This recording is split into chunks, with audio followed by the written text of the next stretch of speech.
А в Совете Федерации в Москве открыта персональная выставка члена Союза художников России, уроженца Амгинского улуса Николая Рязанского.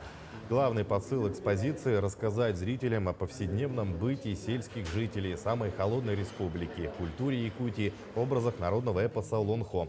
На выставке представлены 22 авторские работы якутского художника, выполненные в разные годы и в разных техниках. Центральное место отведено философской картине, написанной в этом году «На защиту Срединной земли». Сын Николая Рязанского Евгений живет и работает в Москве. Он занимается ювелирным бизнесом. Евгений, как и его братья, стал героем одной из отцовских картин. По его словам, в декабре экспозиция Николая Рязанского будет выставлена в Волоколамске, Московской области.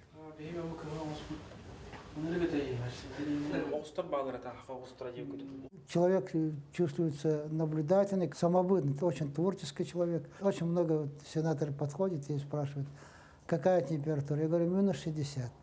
Хотя, конечно, этой картины не минус 60, но все равно показывает такую удивительную нашу жизнь. Это и природа, это люди, это живность. Все это вместе создает ту особенность нашей родной Якутии.